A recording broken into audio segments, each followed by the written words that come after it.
All right, it's my day one lesson plan with grades 3 through 5. I'm going to share what I do on my first day back to school.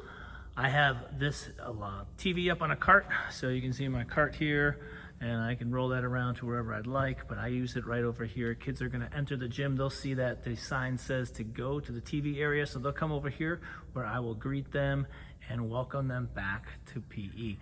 We're going to talk about some of the fun things we're going to be doing this year, including a bunch of different games and activities.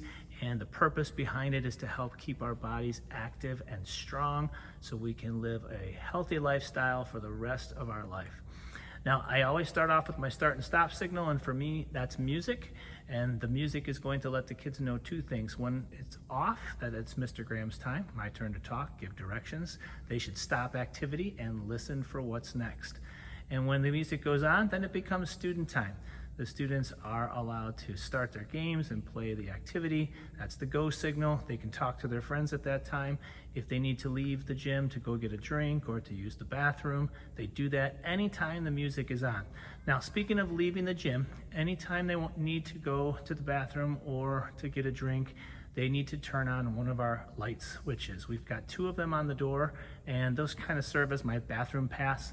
When they leave, they turn it on, and that way I know that we're missing a student in case there's an emergency. I know that we're missing someone. We've got to get them and get them to a safe spot. I only have two lights because there's no more than two people out at a time. When they return back into the gym, they turn the light off, so that just gives me a visual reminder. I can see it across the gym. If it's lit up, I know I'm missing kids, and that's important for me. So I also keep some helpful items in the gym. In the corner of the gym, I've got a little desk set up. It's got some hand sanitizer and tissue and Band-Aids and all the little things that kids might need. There's a trash can over there so they can throw stuff away. I like to just make them as independent as possible and have that as an option should they need it.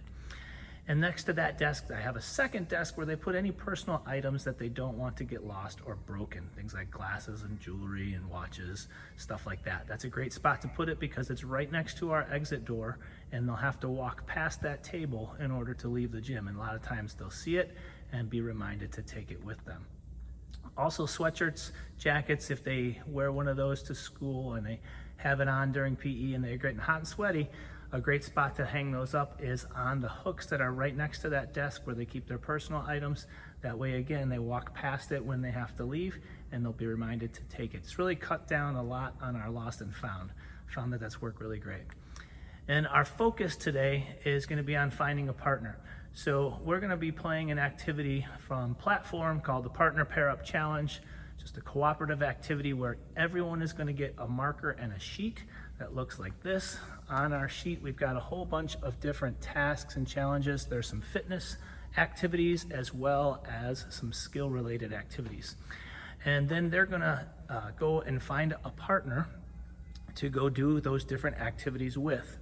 So my setup looks something like this into the gym. And then basically every time they complete a task, they're going to sign each other's sheet, write their name on the other person's sheet, and then they can never be partners again. They have to go find somebody new, so that helps them initiate a conversation, go up to people and ask them to be their partner, and once they've done an activity, they sign each other's sheet, try to get as many different signatures as they can. I'll turn the music on and then we'll start, and then when the music stops, it's our first opportunity to practice the stop signal. Hopefully kids are stopping whatever they're working on and they're going to be listening to what's next. I'm going to have them take their sheet as well as any equipment they have and put it back where they got it from. Come on back to the TV area to transition where we're going to do our closing, and today's just a simple question and answer time. These are some examples of the questions that I give. I ask students what the purpose of the activity is. Super important to kind of tie in, why did we do this activity? Why is it important? And I also asked them, hey, did anyone get to a point where you couldn't find someone to go with? And how did that make you feel? Were you frustrated? Were you sad? Were you upset? And so students will reflect and kind of share some of their experiences. And I'll ask them, why is it so important to be able to initiate a conversation or work with other people? Why can't we just always go with our best friend? And that always sparks some great responses as we reflect and share kind of our own perspectives on that. And then we'll go to the lineup line. I'll show them that's our red line by the door, and we're ready to go. And that's kind of a look at my first lesson with grades 3 through 5.